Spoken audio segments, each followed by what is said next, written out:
Right now, we're going to talk about extraterrestrial life forms. Researchers at Harvard speculate that an unidentified technologically advanced population could be secretly living among humans on Earth. Those Harvard researchers joined forces with scientists over at the Montana Technological Institute. In a new paper, the team hypothesized that sightings of UFOs, quote, could be signs of aliens, quote, concealed in stealth here on Earth or even, quote, walking among us. The researchers urge the scientific community to keep an open mind and be open to their claims. The research also shared the possible existence of a non-human underground civilization that may be, quote, descendants of unknown intelligent dinosaurs, and also determined there could be hidden occupants likened to angels or fairies that have traveled to Earth. A lot here to unpack. So I do want to bring in a true expert here, world-renowned Nick Pope, previously ran the British government's UFO project and joins us now live to discuss. Thank you so much for taking the time to be here with us today. Thanks. Thank you for having me on. Of course. Well, first off, as I mentioned, there's a lot to this. So can you break down some of the findings here and what they really say and what they really mean? Certainly. I think it's important to stress at the outset that this is not, for example, hard astrophysics. This is not a group of scientists saying, we have found something and here are the data. This is more, it is a multidisciplinary project, and it does indeed come out of Harvard, but it blends really philosophy and theology.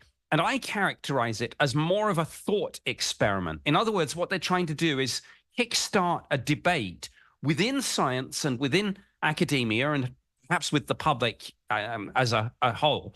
But as I say, they're not claiming to have found something. They just want to talk what ifs. What stood out to you the most about this research, this paper? And I keep saying research, but it really is more of a paper, as it's essentially thoughts. It is. And now, traditionally, when we talk about UFOs, and recently, of course, this subject has come out of the fringe and into the mainstream, and we've had, for example, hearings in Congress, and that's, I think, one of the reasons why this paper has been written. But traditionally, when we think about this, we tend to think of it in a very binary sense. People think either this is sort of some misidentification of ordinary objects and phenomena, or it's extraterrestrials visiting the Earth. And what this group of scientists are trying to do is say, let's shift the debate. Let's consider some more exotic possibilities. And that's why, as you said in the intro, these ideas that perhaps these things are not necessarily aliens visiting the Earth, but maybe they are some sort of life form that has evolved on Earth in parallel, and maybe they're even living amongst us in human form. I know it's a great old science fiction trope, but I think that's why something like this is not just interesting, but fun, because it catches people's attention. And as I say, with this subject now being discussed in Congress, it is time to have a proper debate about it. For sure. And we know that the researchers there, the scientists involved, they did say that they want the scientific community to keep an open mind, quote unquote. So what do you think the reaction is going to be from the science community as they look over this paper? I think it will be mixed, frankly. I think there is a lot of sort of very, very kind of conservative attitude in terms of not wanting to think outside the box sometimes. But things are changing, and it's interesting that this work is out of Harvard, because Harvard is also well known for being the location where Professor Avi Loeb does his work in the Galileo project. So, of course, as well as being a world-renowned physicist, astrophysicist, he leads the Galileo project, which is spearheading really the scientific and academic search for alien life in parallel with the government search for extraterrestrial life, which is really being run firstly by NASA, and secondly, of course, the Pentagon now have this UFO unit called ARROW, All Domain Anomaly Resolution Office. So with people like Professor Avi Loeb, we've seen scientists get more involved than in the past, but it's still a rarity. And I think there's still reluctance to get involved with this. And this paper will, I think, split the community somewhat. Some people will say, great, let's have a debate. But others will say, look, this is too extreme. It just sounds too far out. And some people I know won't want to be associated with it. And Avi is definitely a friend of the show right here on Live Now from Fox because he joins us frequently to talk about topics like this. I want to ask, because we talked about the scientific community, but what do you think your average civilians out there are going to say and think as they find out about this paper and the research? Again, I think it's going to be mixed. There's nothing like this subject to split people right down the middle when it comes to, opinions. Some people think it's all a waste of time. Others are absolutely convinced that this is true and that the government already know about this and are covering it up from people. And of course, things that have happened in recent years have reinforced that latter view.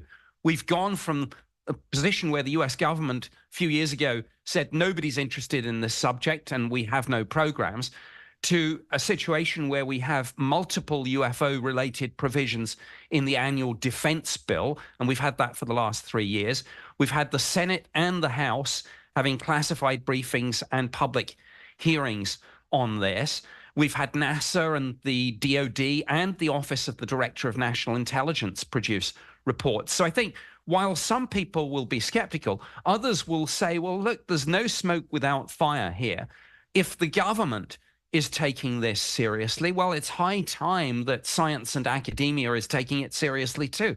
So I hope people engage on this, read it, and then read a little wider and familiarize themselves with some of the things going on in Congress right now on this, where there are more hearings almost certainly going to be held probably as soon as this summer. Does it appear, just based on your experience, that the U.S., the UK governments maybe know a little bit more about all of this than the public has been made aware of? I would imagine a significant amount of this is probably classified.